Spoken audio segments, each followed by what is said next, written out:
Good evening, everyone. Welcome to this evening's talk. I want to first of all thank Father Vasile and the parish here of All Saints Romanian Orthodox Church for hosting this evening's service and talk. And I want to thank our chanters of the lovely Paraklesis service that we served just a few minutes ago. I was speaking to Father Vasile in the altar, and you know you're praying from the heart when people from different Orthodox traditions can come together and sing without any prior rehearsal or arrangement such a beautiful service. So thank you all for coming and being part of that this evening. My name is Father Jeffrey Reddy. I am the rector of an English mission that meets at the University of Toronto called Holy Myrrh Bearers, but I'm also the director of the Orthodox School of Theology at Trinity College, part of the Toronto School of Theology. And one of the things that we do there, obviously, is theological education for lay people and for people preparing for clergy ministry. And we reflect all the time what makes a good theological education. And in our estimation, and going into Orthodox history and tradition, it's the very best theological academy and the monastery. It's that combination between the academic excellence that we have, for example, at our school at the University of Toronto, a world-class university, but also combined with the deep spiritual life and life of prayer and liturgy that you find in the monastic environment. And I can think of no better embodiment of that duality of theological academy and monastery than our guest here this evening, Father Damaskinos. He is hieromonk of Xenophontos Monastery on Mount Athos, tonsured to the great and angelic schema, ordained priest within the last year, I believe, and also finally, after having actually earned it a while ago, received his doctorate formally very recently. So he spends about half his time on Mount Athos at the monastery there, doing all the things that you would expect a monk to do on Mount Athos. And then another half of his time, he is a university lecturer in systematic theology and patristics at the University of Eastern Finland, the Faculty of Theology there. And so he brings with him, embodies in himself that duality of excellence in the theological academy, the very best of scholarship and research, and his particular research interests include patristics, especially the liturgical literature of the Middle Byzantine period, and the role of both bodily and spiritual senses in Orthodox worship, combining that with the prayer and spiritual life of a monk. And so we are very honored and blessed to have Father Damaskinos here this evening. And so without further ado, I pass it over to you, Father. Thank you. Thank you very much.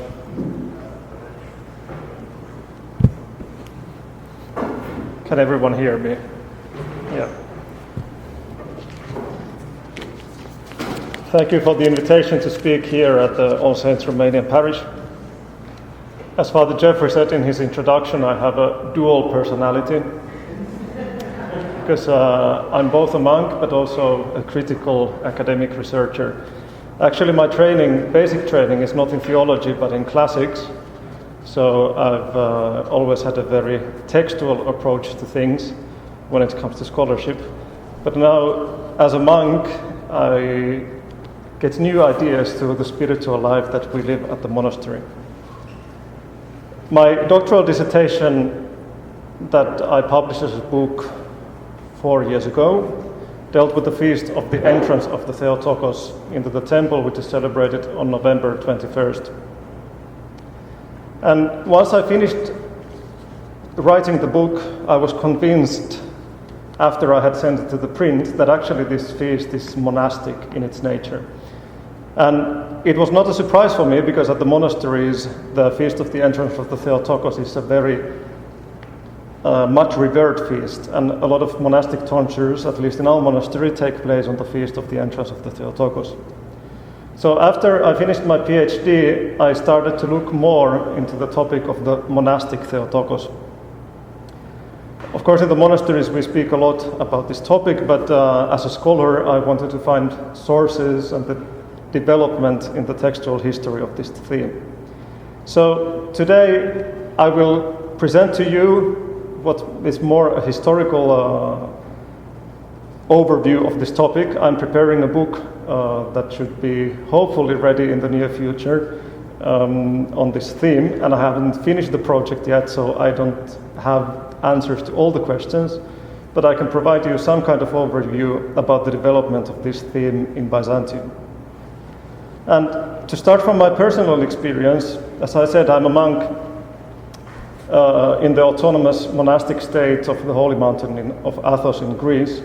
And there the veneration of the Theotokos, the Mother of God, is one of the most visible characteristics of our monastic spirituality. Here you can see the famous icon of the Mother of God, the Abbess of the Holy Mountain. She is also called often Ikonomos, the housekeeper of the monasteries. She's holding here the staff of an abbot of a monastery.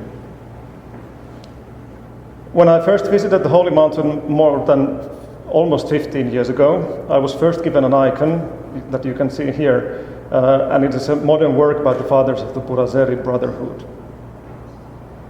And when I eventually became a monk, a decade later, I received the name Damaskinos in my tonsure, after Saint John of Damascus, who was a prominent theologian of the 8th century. And his life says that he was healed by the Theotokos after his arm was cut off by the Muslim rulers in order to stop him from writing theology. However, he prayed in front of the icon of the Mother of God and received his hand back, and therefore there is the famous icon of the Mother of God of the three hands, Tricherusa, which is very famous, especially in Serbia, because it was gifted to Serbian rulers afterwards. While being a monk at the monastery, I've heard numerous accounts of the Theotokos appearing in different parts of Greece, always wearing a monastic habit in these modern apparitions. And this made me wonder why monastic clothing in these apparitions of the 20th and 21st century when we have no such account in the history of the church. As far as I know, we don't have any stories about her appearing as a nun, but now we have these apparitions. So this led me as a scholar to look at the history of the devotion of the Theotokos. And surprisingly, I was a bit puzzled that there is extensive research on the role of the Mother of God, both in the East and West, in many different aspects. We are very aware of her role in the development of Christology. That's what we call her the Theotokos, the birth giver of God. We know her veneration as the protectress of the Queen of Cities, Constantinople. We know her relics at Constantinople, so-called relics, secondary relics, as well as the weekly processions in her honor in the capital of Byzantium. We know a lot about her miracle-working icons, and we know about the so-called usual miracle that happened at the Blacherne church in Constantinople every Friday afternoon. But to my surprise, I found no book about the monastic Mary. A church father that has received some attention in this regard is Saint Ambrose of Milan, and partly also his fellow doctor of the church, as the Catholics call them, Saint Jerome, but they both fall out from the Byzantine Greek sphere, even though I shall refer to these fathers also a bit later. And actually sometimes the attitudes towards patristic references to Mary as a monastic model are even negative. Luigi Gambero, who is a very famous Roman Catholic scholar and wrote an influential survey of the Theotokos in the teaching of the Church Fathers, makes a quite provoking statement in the introduction of his book, saying, "When one sets out to find personal models to imitate, there is always the risk that these will be manipulated to conform to preconceived ideals. This also happens in the case of Mary, whose authentic image, traced in sober but marveling lives by the Gospels, has at times been retouched by religious groups looking for an affirmation and sublimation of their ascetical objectives." This quotation shows a problematic view on the reading of the scriptures in general, at least from an Orthodox point of view. It is customary for Christians, regardless of denomination, but especially for the Orthodox, to read the scriptures both, I would say, diachronically and synchronically. In other words, we don't only read the Bible as a historical book that reaches from the creation of the world to the end of the world in the Apocalypse of John, but also we always, when we read Bible, we try to understand what Bible means to us, how we should live according to the Bible. And this also has led to the different interpretations of the role of the Theotokos, as I noted throughout the history. So, in the talk, I shall discuss 6 different aspects of the veneration of the Theotokos as a monastic prototype, or some kind of ascetical prototype. It's not always explicitly monastic. First, we will have a short look whether or not the Gospels present Mary as an ascetic. I think they do. And then, second, we will have an overview of the earliest explicit references to Mary as an ascetic in the 4th century, which is also the time when the monastic movement started emerging in the East, or started to be institutionalized.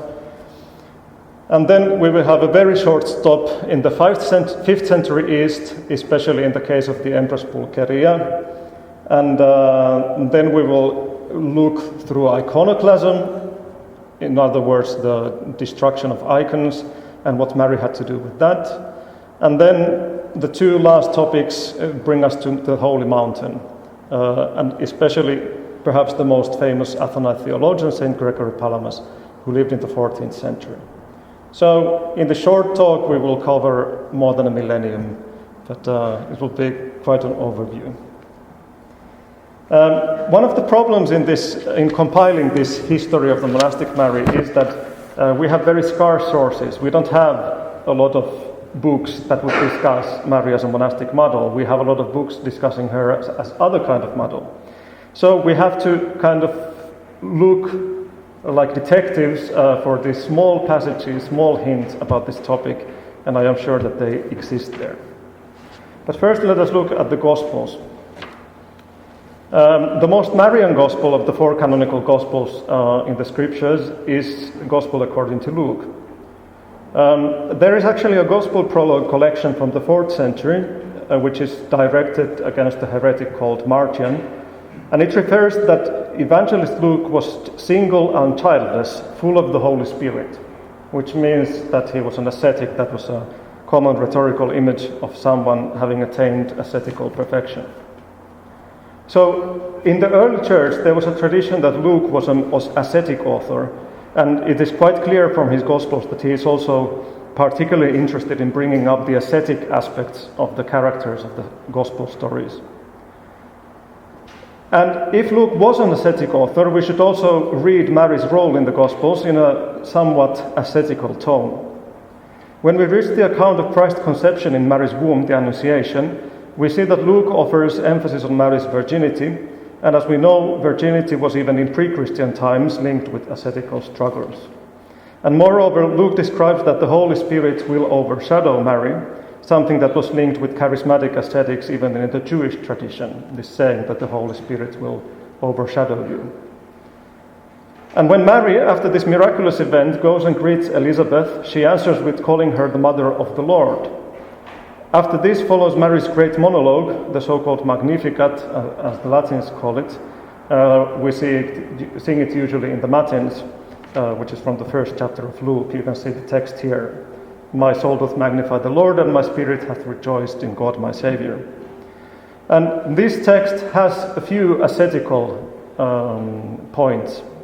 It speaks a lot about humility, poverty, which are the basic ascetical virtues, and even fasting. It says, "For he hath regarded the low estate of his handmaiden, for behold, from henceforth all generations shall call me blessed." So, if we want to become famous and glorious in the future, we have to be humble servants. He hath scattered the proud in the imagination of their hearts. So proudness is not something we want to acquire. He hath put down the mighty from their seats and exalted them of low degree. So in order to get glorified, you have to humble yourself. And he hath filled the hungry with good things, in other words, those who fast. And the rich he hath sent empty away. And those who don't fast and who have a lot of possessions do not acquire these virtues. The ascetical tradition of Mary was continued in the extra-canonical texts, as we called, those texts that didn't make it to the collection of the scriptures, but which were still very influential for the history of the Church. And most important of these texts, from the point of view of an ascetical Theotokos, is the so-called Proto-Evangelion of James, where Mary's eternal virginity is prominently emphasized. And this text particularly influenced the Marian feasts in the Orthodox Church, because the Gospels don't speak so much about Mary's life. We need some other sources for that. But this was just a small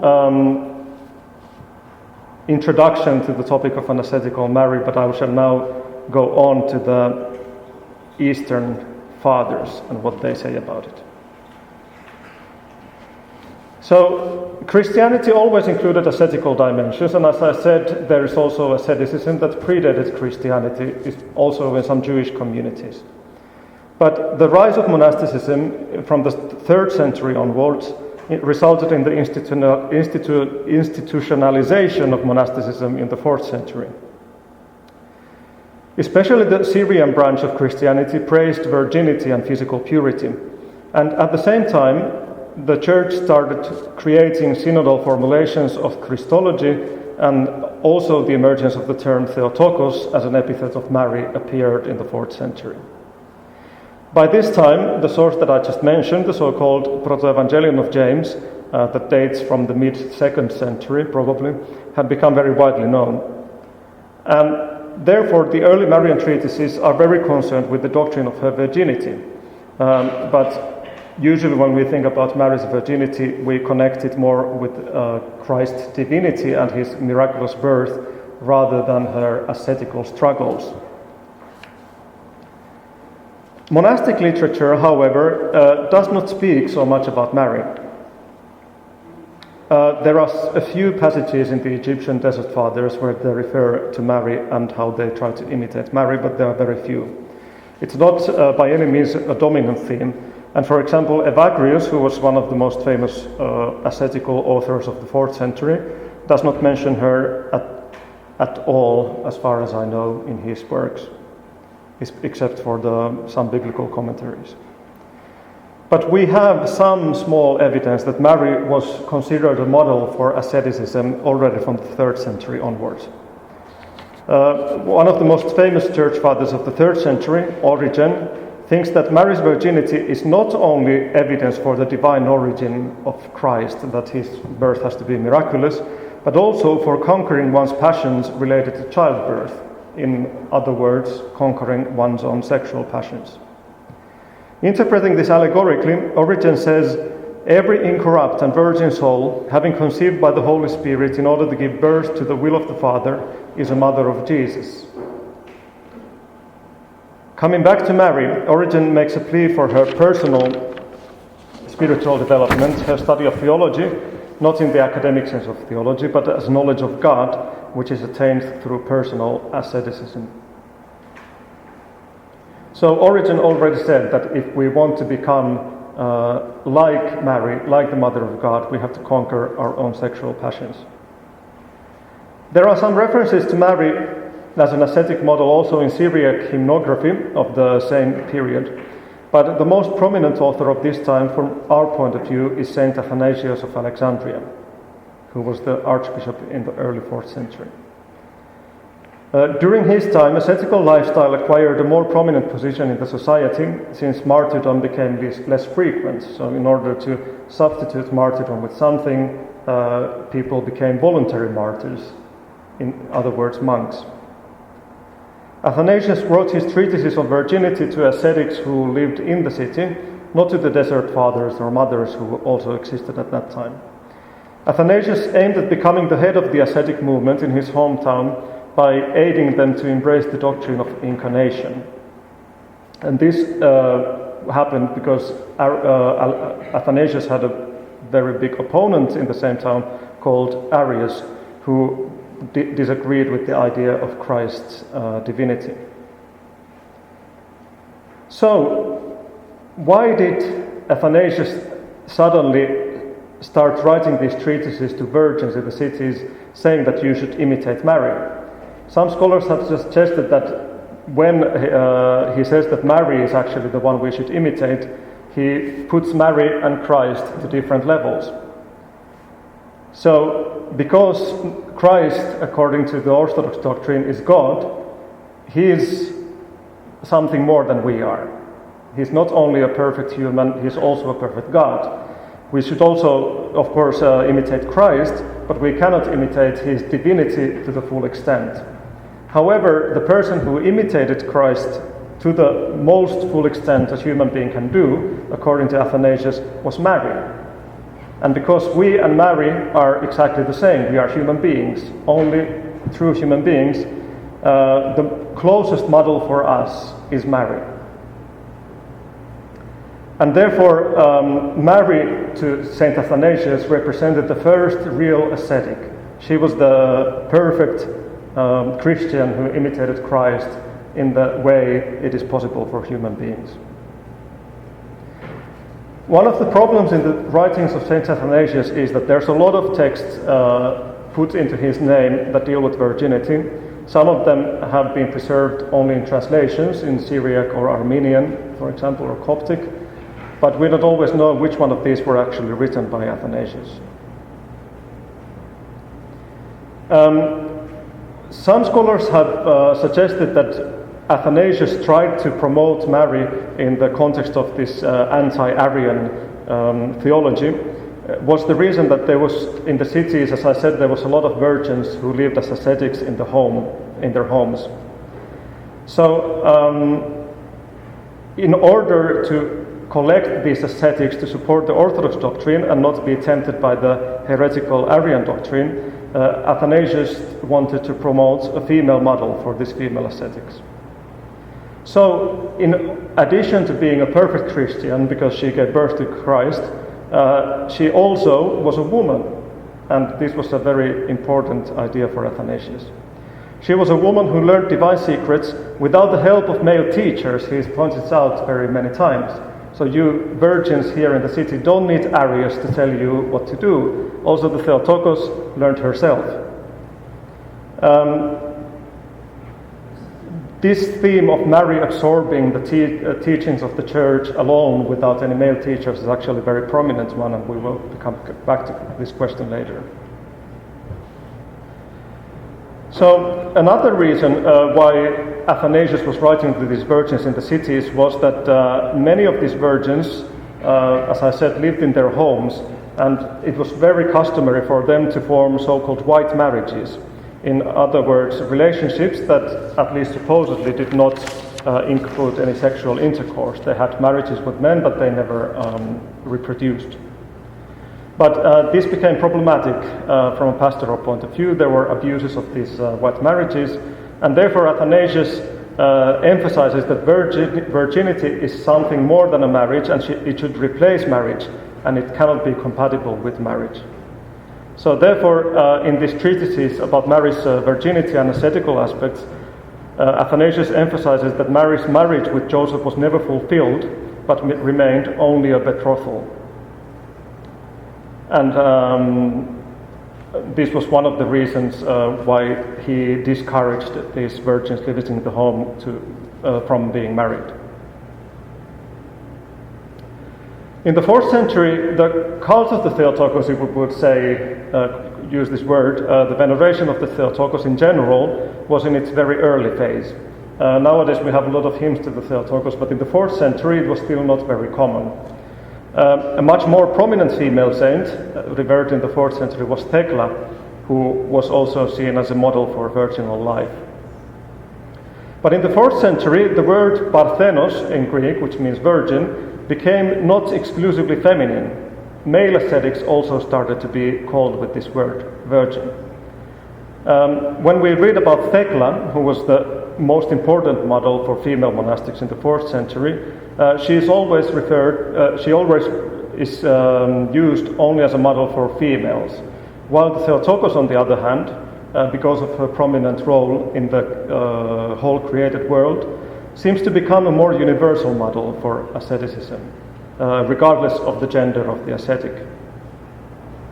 And this became very strong from the 5th century onwards, when actually the term Theotokos, the birth giver of God, was sanctioned by the Council of Ephesus.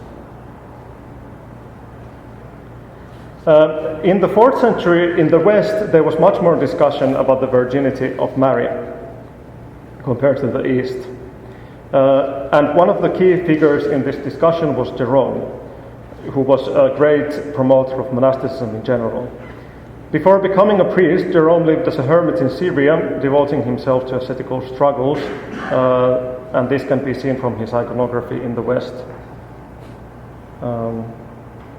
Sorry, I didn't seem to have it. He also studied Hebrew, and as you might know, translated the Bible into Latin.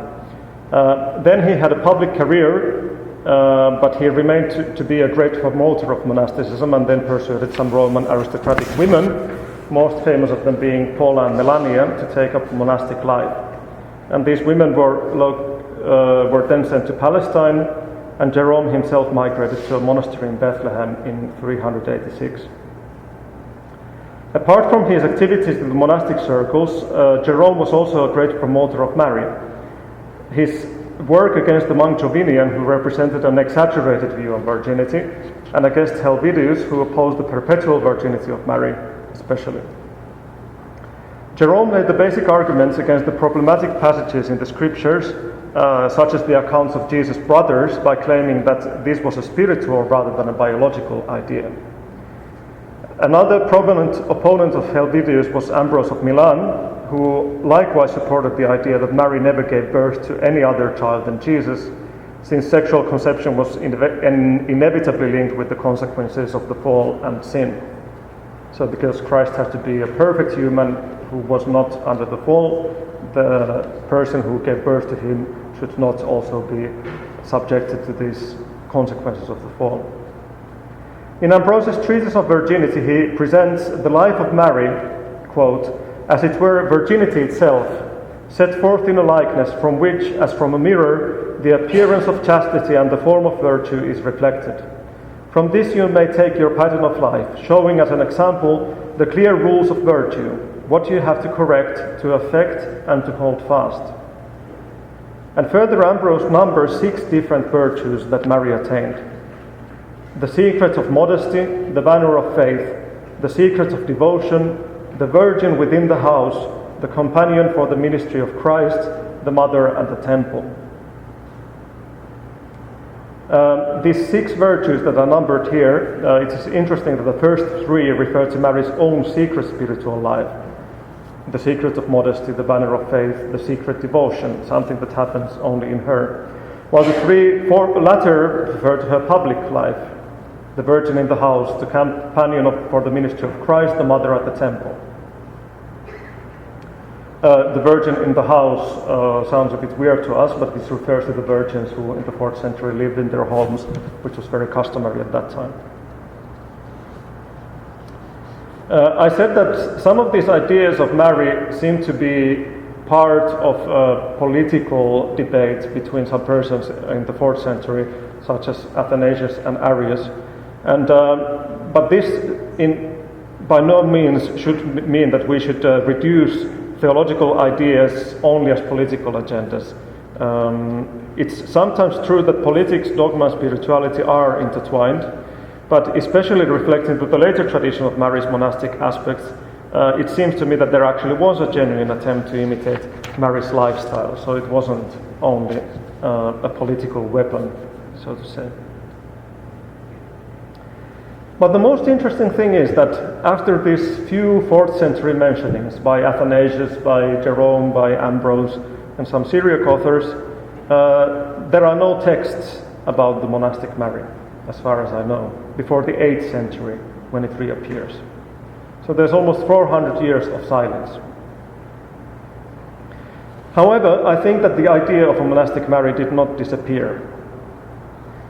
From the 5th century, which is the second topic of our talk, there is a very famous example of a female ascetic seeing the Theotokos as her ideal model for monasticism, not in the institutionalized form, but in a spiritual form. And this is the 5th century Empress Pulcheria, who is particularly known for her objection to the heretical Archbishop Nestorius in 431, who was condemned in the Council of Ephesus in 431. The beginning of the controversy between Pulcheria and Nestorius is, according to the tradition of the Church, the attempt of Pulcheria to receive communion in the altar. Women didn't receive communion ever in the altar. It was only reserved to the clergy and in some cases to the emperor. but because she was the empress, she thought that she would receive the communion in the altar. So Pulcheria entered the altar when the Archbishop Nestorius stopped her and said that you shouldn't come in.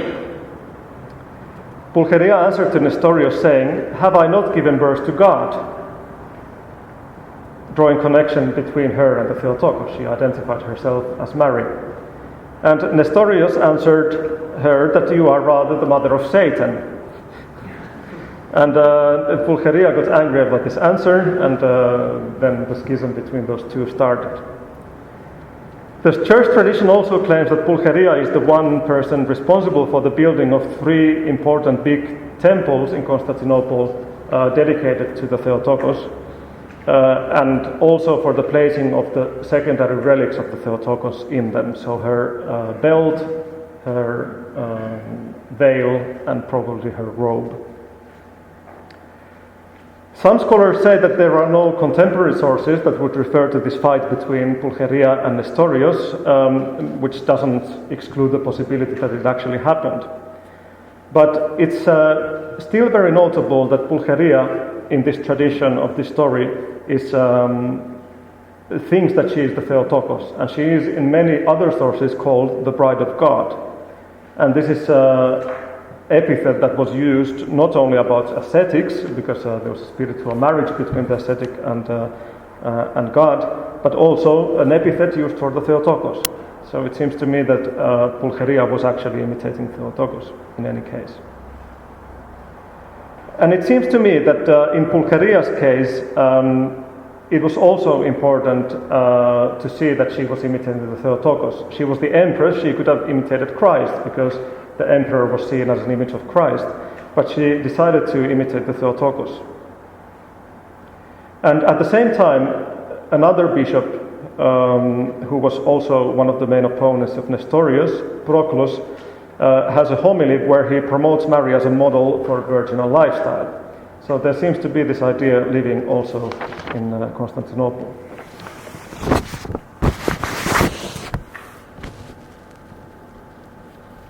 But as I said, the tradition of the Mary as a monastic seems to rise again during iconoclasm.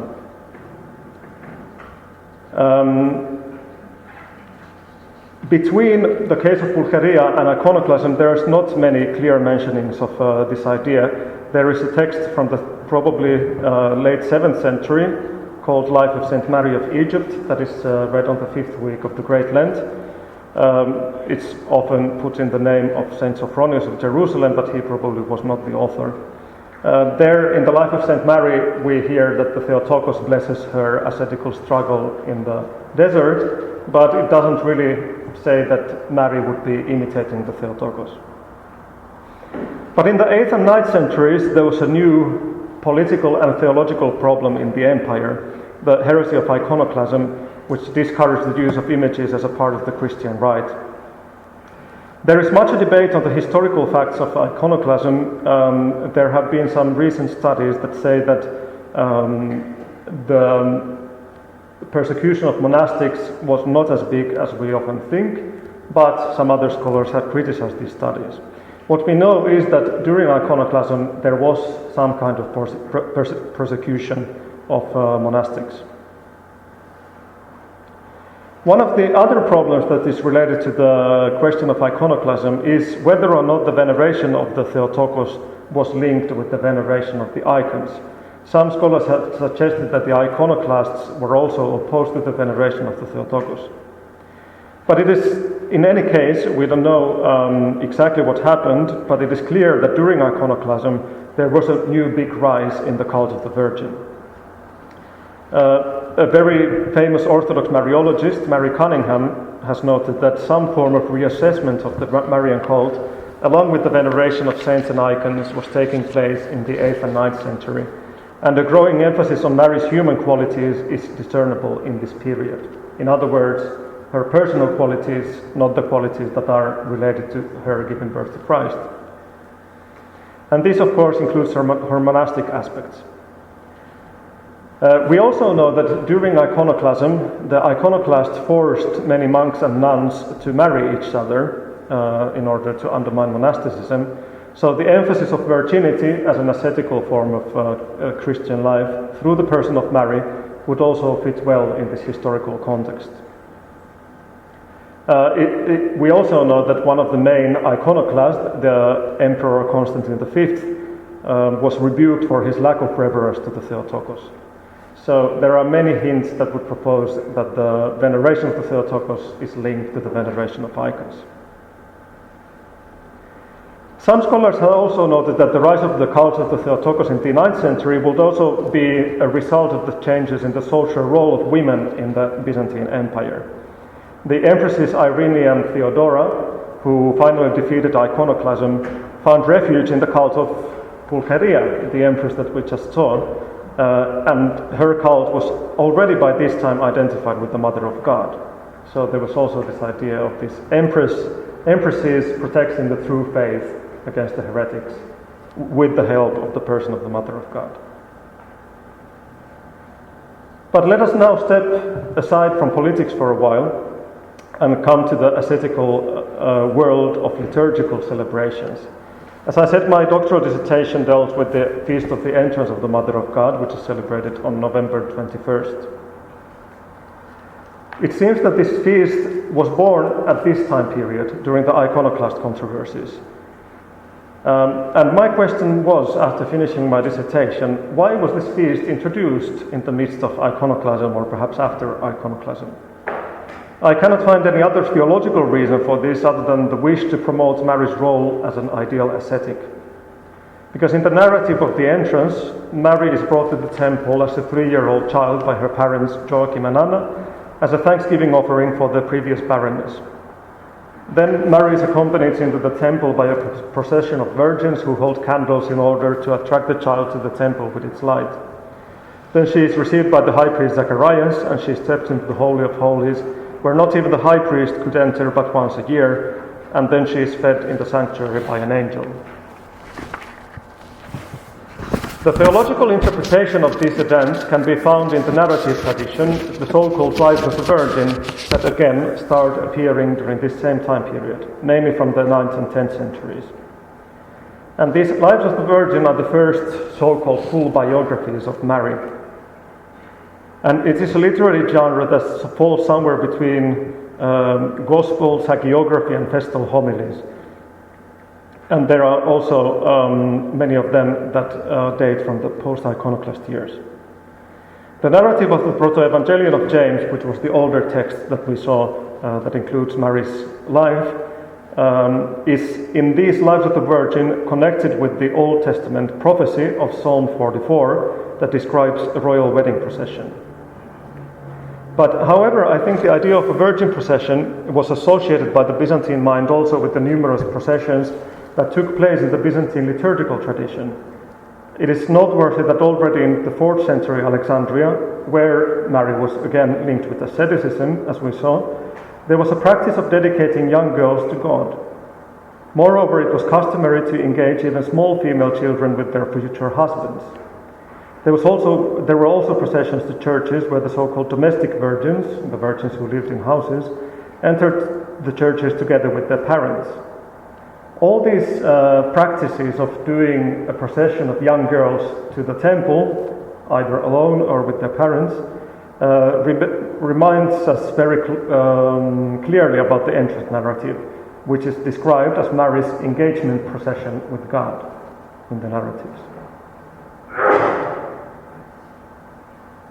By the 8th or at least the 9th century, Mary's years in the temple, after the procession that the Feast of the Entrance celebrates, were seen as a monastic struggle.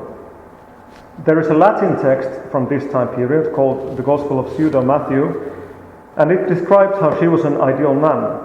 She never spoke evil, always remained praying while the others became tired and fasted severely. The earliest Life of the Virgin written in Greek by a monk called Epiphanius from the Kallistratou monastery in the late 8th or early 9th century includes a similar but short description of her ascetical years in the temple.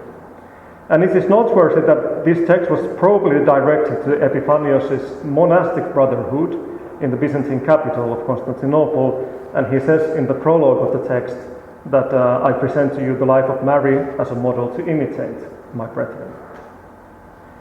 Also, there is a 10th century text called the Georgian Life of the Virgin, which is preserved only in the Georgian language, and it has a long typological, allegorical, theological interpretation of the entrance. And it says, "That is why Scripture says of her bodily forms and disciplines that they were all wonderful, praised, and glorious. For she loved learning and was an excellent student. She was an expert in every good subject and filled with understanding of the divine Scripture and with all wisdom, because she was to become the mother of the Word and wisdom of God. She was clever with words and had a pleasant voice, as it is written, she opened her mouth with wisdom and imposed order on her speech. For these words of Solomon were also spoken about her, and also the following, she is clothed in her strength and beauty, by the grace and power that was born from her, and she is dressed in beauty. She was blessed by all and was full of all grace, and I will say even further that she was supremely worthy of every grace, intelligent with respect to images and words, a scrutinizer of divine visions, completely removed from restlessness, wrath, and gossip, beautiful in soul and body, and ordinary in measure of stature, full of every goodness and every good deed. Nevertheless, she was in this way holy by nature and truly a virgin to the point that not even the slightest desire of any passion that would be corrupting of spiritual holiness ever came upon her." The hymns sung on the Feast of the Entrance nowadays include similar ideas. In the Vespers of the feast, we hear how Anna tells her daughter, "Depart, O child, to him who gave you, and become an offering and an incense of good fragrance. Go into the sanctuary and learn mysteries and prepare to become the dwelling place of Jesus, delightful and beautiful, who grants the world a great mercy."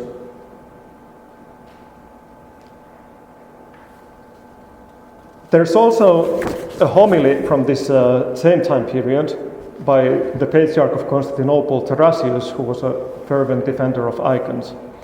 And he also describes Mary's life in the temple as an ascetical monastic struggle. He says, "When Mary had grown up and passed the age of infant babbling, she only served the ruler of all and received heavenly nourishment from the angel and did not tolerate human nourishment. She served daily in the temple and regarded worldly things as a spider's web.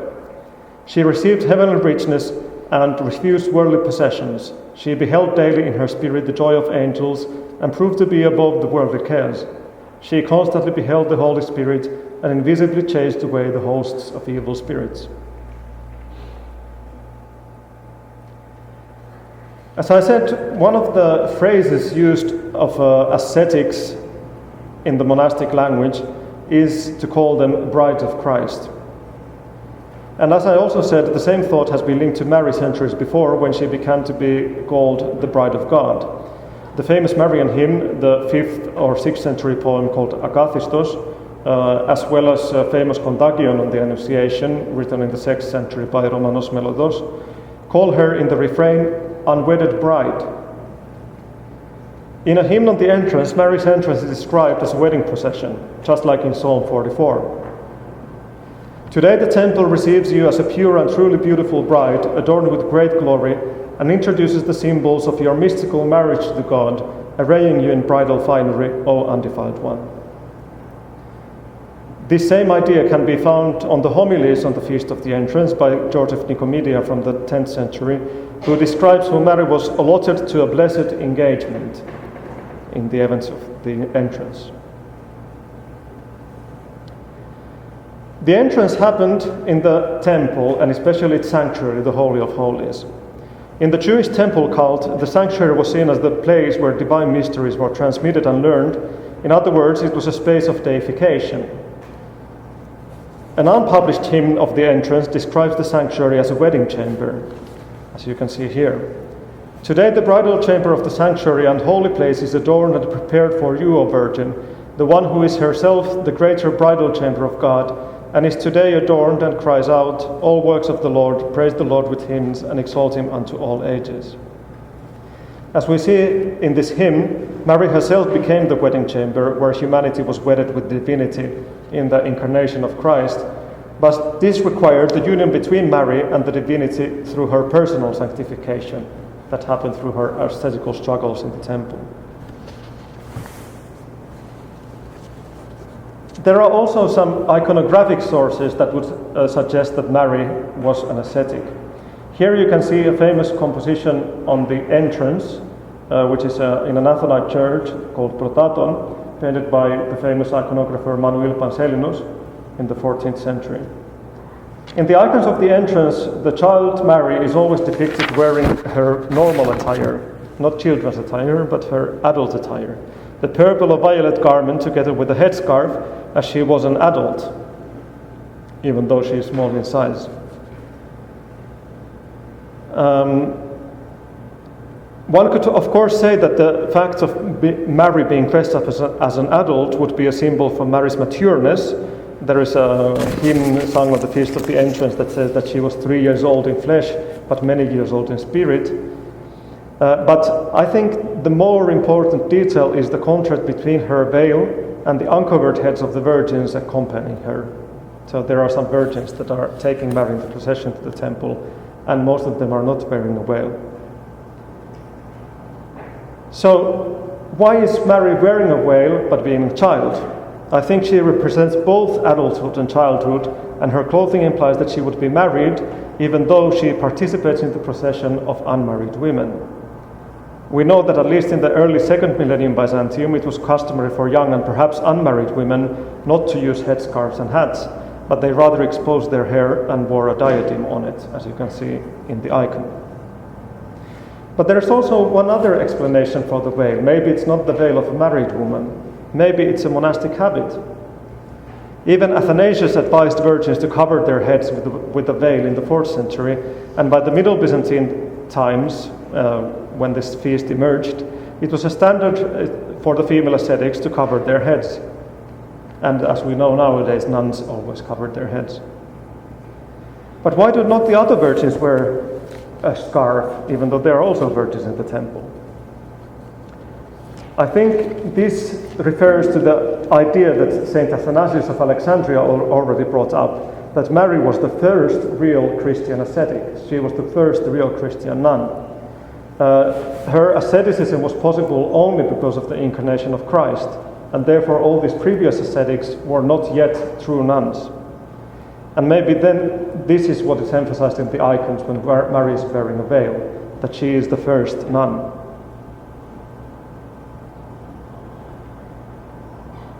When we follow the life of the Theotokos a little further from the entrance, we arrive at the event of the Annunciation, where she is told that she will bear Christ. As we read in the Gospel according to Luke, Mary is perplexed by Gabriel's greeting. As the tradition of Marian literature expanded and the events of the entrance received more attention, some church fathers began to emphasize Mary's deliberate choice of preparing for giving birth to God. So when Mary meets Gabriel, she is not surprised that she will give birth to God. She is surprised for another reason. According to the Georgian life of the Virgin, before Mary is betrothed to Joseph, she hears a voice that tells her she would give birth to God. So she actually knew about the incarnation before the Annunciation. I think that the introduction of the Feast of the Entrance is linked to this idea. Mary's years in the temple were her preparation for giving birth to God, and she was aware that she would give birth to God in some sort of spiritual way. This can also be seen in some other texts of the same period. Andrew of Crete, the famous author of the Great Canon in the Great Lent, has a sermon on the Annunciation where he says that the conception has happened before Gabriel arrived. Therefore, when Mary says to Gabriel that may it happen to me according to God's will, her answer is only a confirmation of something that had already happened earlier. It was not Mary's consent. But what has this to do with the monastic tradition, the idea of Mary agreeing to give birth to God? If we look at earlier texts on the entrance, on the Annunciation, such as the famous Kontakion by St. Romanos the Melodist, that has been very much studied in scholarship because it's an interesting text, there is almost a tension of two lovers between Gabriel and Mary. Mary is perplexed by the beauty of Gabriel, And later on in the text, Joseph is angry that a foreign man has come to meet Mary. But when we come to the 8th century, we have this new interpretation for this perplexion. Mary actually knows that she will give birth to God, but why is she surprised when Gabriel comes? In a most probably 8th century poem on the Annunciation, Mary recognizes right from the beginning that Gabriel actually is an angel. And actually, Gabriel in the text rejoices over Mary's hesitation to accept the message and says, "Thou dost think so, it seems, that I utter words deceitfully, and I rejoice to see thy prudence. But take courage, O lady, for when God wills, strange wonders are easily accomplished." But why is Gabriel happy about Mary hesitating to accept the message of Annunciation? I think the answer is later in the same poem. "My mother Eve, accepting the suggestion of the serpent, was banished from divine delight, and therefore I fear thy strange salutation, for I take heed lest I slip." And this is a very common topic from ascetical spirituality. An ideal ascetic should never believe divine visions without discernment. You can also see this same idea of Mary actually rejecting Gabriel in many icons. When Gabriel comes to Mary, she is not bending towards Gabriel or hastening to embrace Gabriel. She's actually leaning back and pushing him away. There's a sermon by St. Germanos of Constantinople where actually Mary says that when Gabriel comes and announces the good tidings, Mary says that, "Please leave this house and this village immediately and don't show your face here ever again." So Mary was not happy about Gabriel coming. But we can see in the icons also one other feature of Marian spirituality that is related to monasticism. In the icon of the Annunciation, she is usually weaving red string. And this string was used for the building of the temple curtain in the Temple of Jerusalem. And this was the work given to the ascetical virgins who lived according to the tradition in the Temple of Jerusalem. So she actually worked here in the icon as the nuns work, even though it was in the house of Joseph. So now, during iconoclasm, we see a lot of references to the Virgin being a nun. But there are also many later traditions that are related to the Holy Mountain. After iconoclasm, the Holy Mountain started to become a prominent monastic center. As far as we know, the Holy Mountain of Athos was famous as an established monastic community by mid-9th century, so when iconoclasm was defeated. The 9th century main church of the monastic peninsula, where I showed the fresco of the Annunciation, was dedicated to the Mother of God from the beginning, and so were the Catholica, or main churches of the largest 10th century monasteries of Vatopedi, Igiron, and Lavra. So this was not common before this. It was not always very common to dedicate monastic churches to the Theotokos. But clearly in the 10th century, it was very important. To today's Orthodox believers, the stories of the foundation of Mount Athos are well known. And there are many legends surrounding the early years of the Garden of the Mother of God, as the peninsula of Mount Athos is nowadays often called. The most famous of these stories is one of Mary traveling together with Apostle John towards Cyprus in order to meet St. Lazarus after Christ's resurrection. Note here that John is also called virgin in the liturgical tradition, and his virginal lifestyle is sometimes seen as an imitation of Mary's virginity. So the two virgins were traveling together. After a storm, Mary and John accidentally landed on the shores of the Athonite Peninsula. The Theotokos was so much attracted by the place that she asked her son to give it to her.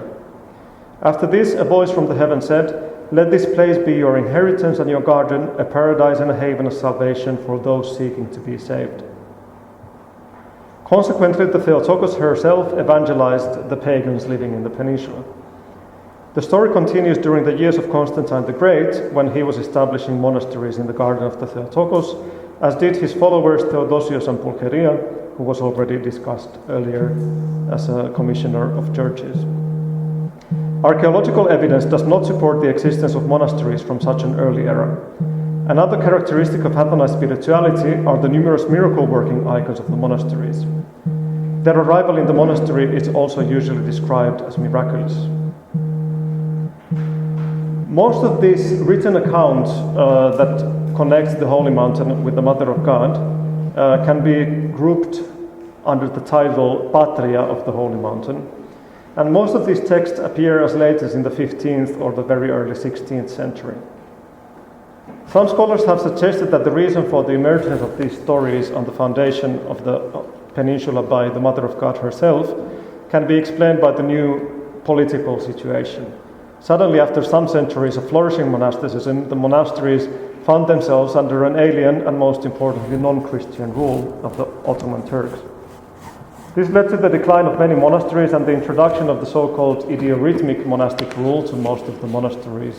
In other words, they were not well organized. In this time of decay, these sometimes exaggerating stories about the foundation of the Athanate Peninsula, even if they are partly truthful, of the glorious past, created hope and uplifting. This is a very common mechanism in human history. When we have difficult times, we speak of a glorious past. Nevertheless, it would be an exaggeration to say that these stories would not reflect an older tradition and they would be only late legends.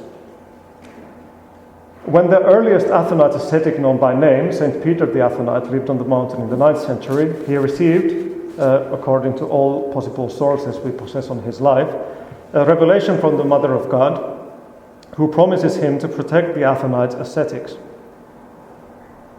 So there was a tradition from the very beginning that the Holy Mountain is somehow protected by the Mother of God.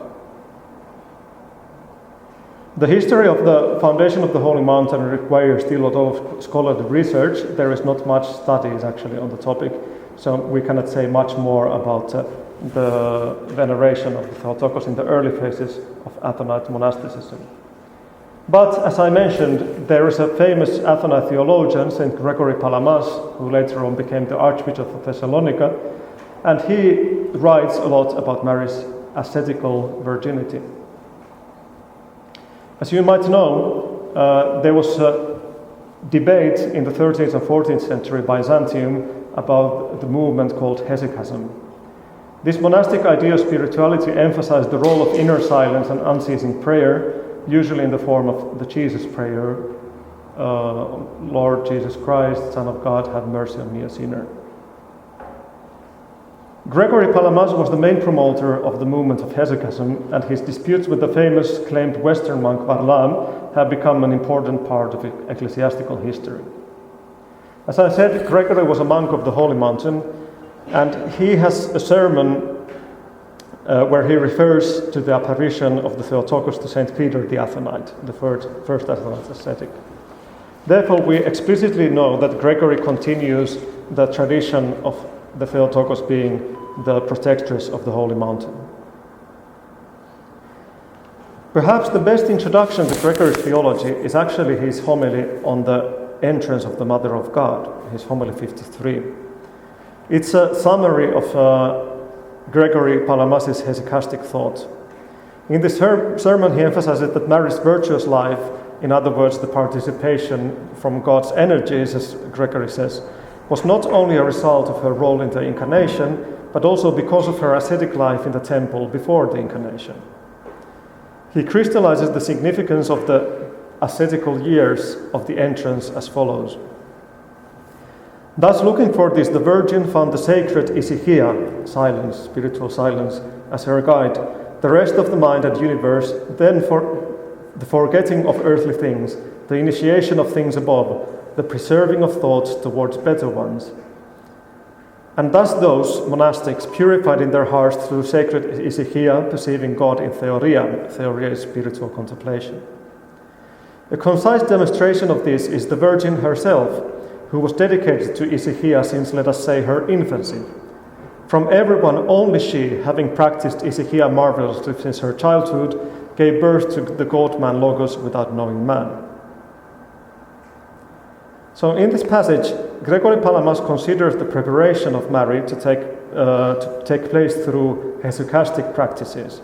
And this hesychastic lifestyle, since her early childhood, was essential and necessary for her future task of giving birth to God in the flesh. Palamas believes that the Theotokos achieved a true state of spiritual contemplation, theoria, in the Holy of Holies, the sanctuary of the temple. Gregory also says that the carrier angel who brought the sustenance to the Virgin in the Holy of Holies is clearly a symbol of the angelic life of the Virgin in this early age, thus linking Mary with the common theological phrase of describing monasticism as angelic life. So for Gregory, Mary is an ascetic, a perfect ascetic, exactly because she is above the angels by giving birth to Christ. If she is able to collect to herself all the virtues of both men and angels, she is model for the angels too, and that's why she has an angel servant.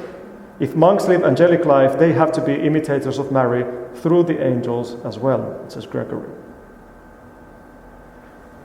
Moreover, according to Gregory, Mary was taught directly by God with divine teachings, without male teachers, again, the same thought that we saw in Athanasius of Alexandria, but also by hearing the scriptures being read in the temple every Sabbath. Gregory says, she listened carefully and with a great attention both to those books written by Moses wrote and those by other prophets, when the whole people gathered together every Saturday outside the temple.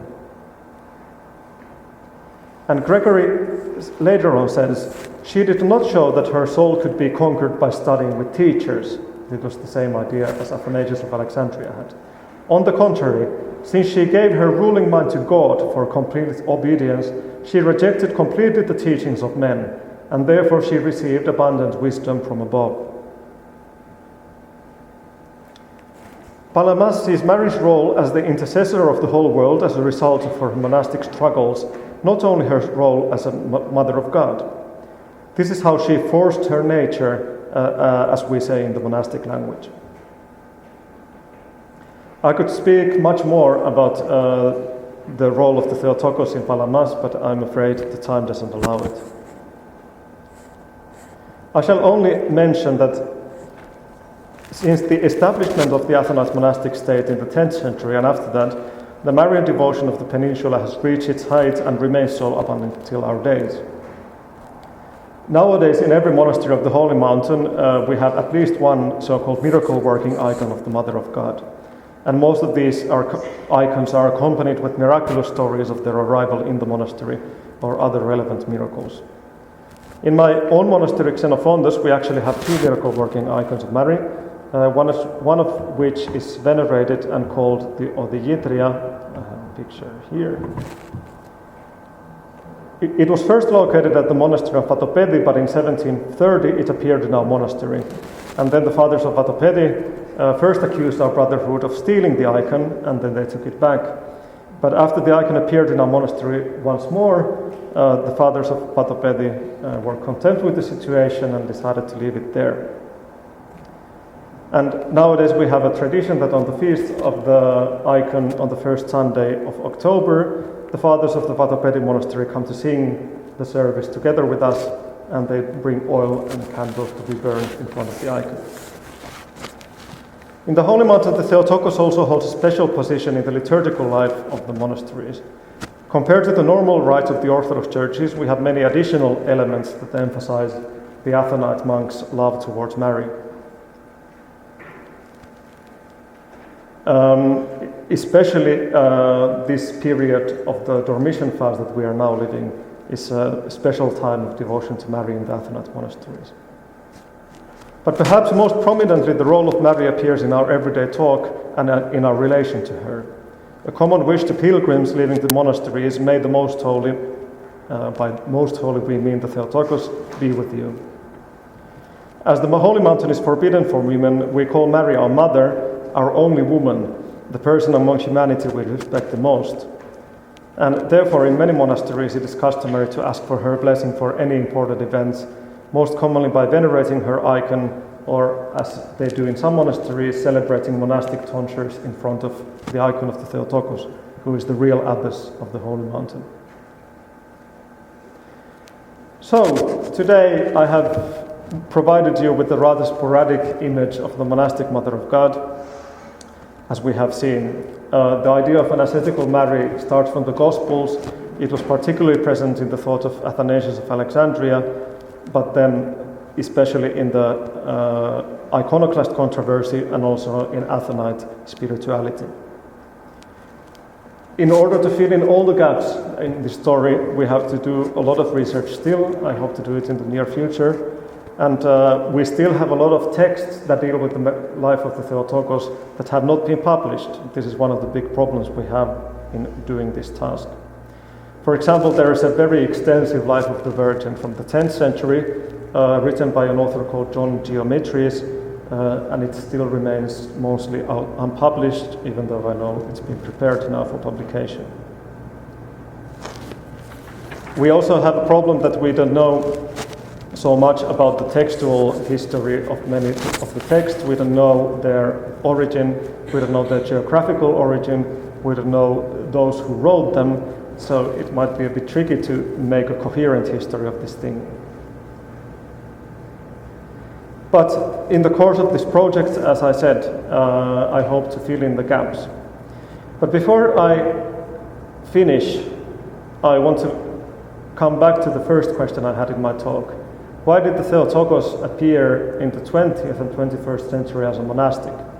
As I said, we don't have many accounts of her in the history appearing as a monastic. I think these apparitions of the Theotokos as a monastic, especially in Greece, is related to the resurrection of monasticism in Greece after the 1960s. Maybe it's also the result of those people who saw the Theotokos in these monasteries dressed up as a nun, or maybe there is a divine message behind all this monastic Mary that is now brought to us not only through research but also through her apparitions as a monastic.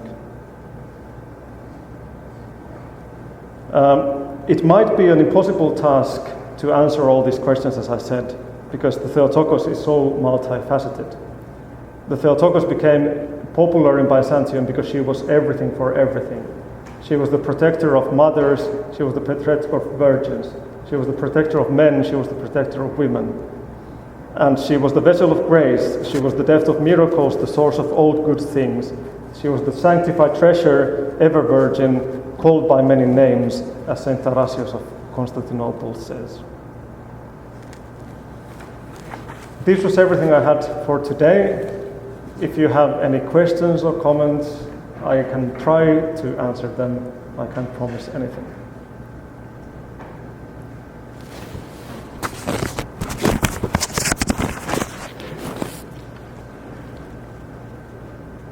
There is one question in the back. In the first and second century, there was no debate about the divinity of Holy Virgin Mary. When you said the origin frequently described her as the Virgin, Holy Virgin, and later you said that in the iconoclast period there was also rejection of this concept. But even today, the Protestant churches, for Protestant evangelicals and so on, they don't have icons and they don't recognize the Virgin Mary. In your study, do you find any convincing argument that we, as Orthodox Christians, can use to convince others, like other kinds of Christians who do not recognize her as a ever virgin? They just talk about her as the mother. This is a very big question, and the answer would be very big. But first of all, in the early church, there were two kinds of debates about her virginity. One was, did Christ was Christ born in a virgin manner? So there was no intercourse in order to recreate. But this was quite soon accepted by many. But then the question was the concept ever virgin, that the Theotokos remained a virgin after the birth of Christ. And this was a matter of debate already actually quite early. In the Proto-Evangelium of James, that probably dates from the mid-2nd century, there is a passage of the midwife who helps Mary to give birth. And one of the midwives wants to check, after it's a somehow brutal scene in the Proto-Evangelium, wants to physically check if Mary remained virgin after Christ's birth. So she starts to check this with her hand, and her hand is burned. So there is a fire that consumes her hand. And this was a symbol in the story, not to try to find physical explanations for the ever-virginity of Mary. So also in the debates that I described of Jerome and Ambrose, it was exactly about the question of ever-virginity of Mary. Did she remain a virgin after the birth of Christ? And especially this idea of an ascetical Mary comes in that picture, because Mary attained this ascetical lifestyle in the temple before she was married to Joseph. She continued the same lifestyle even after she gave birth to Christ. And because this idea of an ascetical life is also not prominent in the Protestant churches, some of the Protestant churches don't consider the idea of virginity very fundamental in their spirituality in general. So, of course, the most important argument is the divinity of Christ, because Christ had to be born as a perfect human, as a perfect God. He had to be free of all the consequences of the fall, and one of the consequences of the fall was sexual intercourse as a mean of giving birth to children. So, if you have a debate with somebody, it depends on which aspect of this they start debating. Do they debate the concept of Christ's birth being virginal, or do they debate the concept of Mary's virginity being eternal, even after the birth of Christ? But quite full accounts of this you can find in the writings of Jerome and Ambrose, because they were dealing especially with the question of the ever-virginity of Mary. So you can read the longer answers there.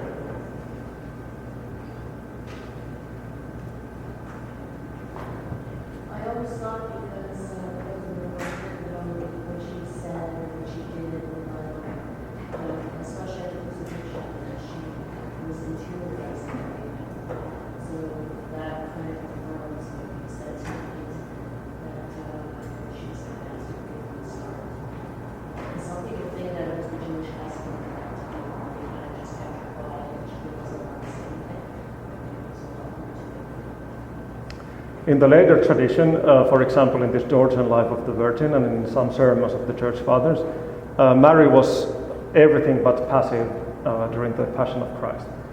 She is described as the only person who actually stayed there throughout the whole Passion. And she is in some sources also mentioned to be the first one to expect the resurrection. There is a sermon on Christ below the cross of Christ, written by George of Nicomedia, and it ends on Mary preparing the tomb for Christ.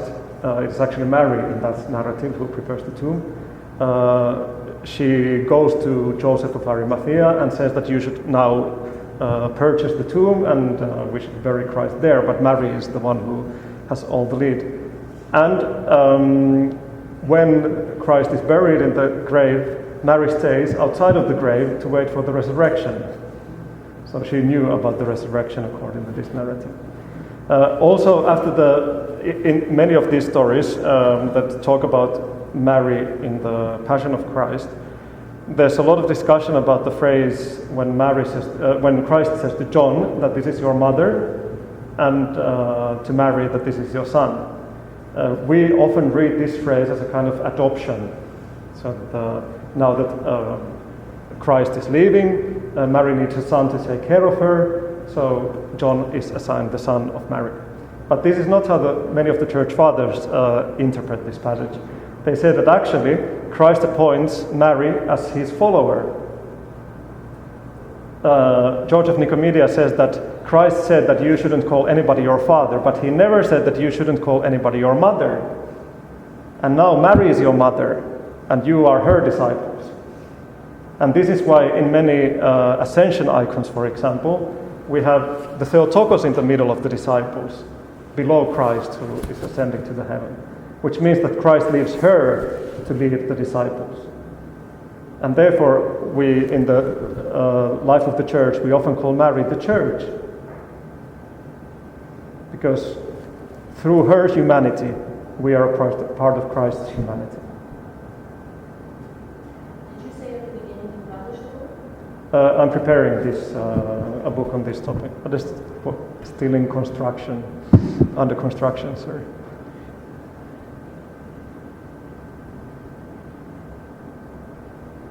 Any other questions or comments?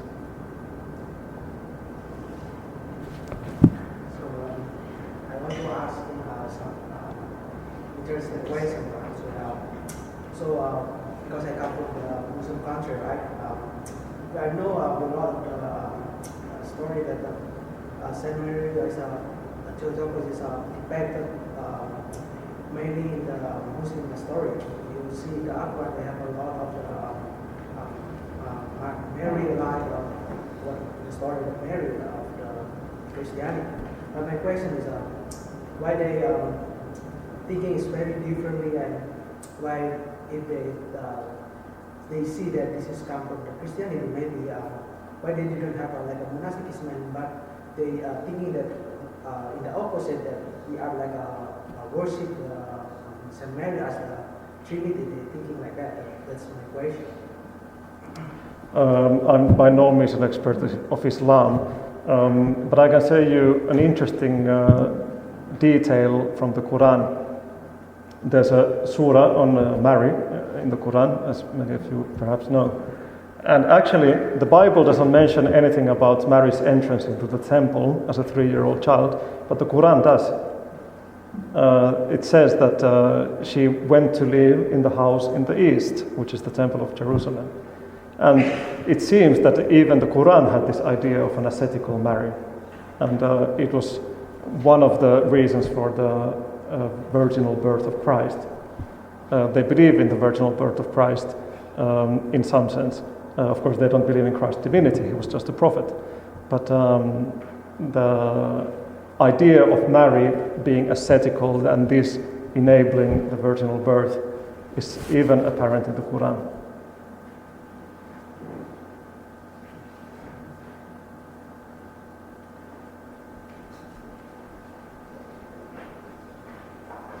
If there are no more questions, I see the two priests arguing over who shall conclude the evening.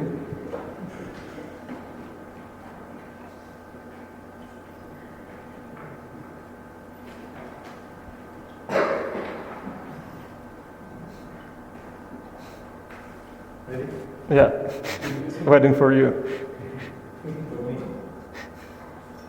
I just want to thank God for this evening. It's a blessing to have Father Damaskinos and Father Geoffrey here. He's the one that brought Father Damaskinos here. And I would like to thank you all for being here and listening about our Mother of God, Theotokos. For you, if you want to give Father Damaskinos a list name, Pomelnice, or if you want to make a donation, you're free to do that.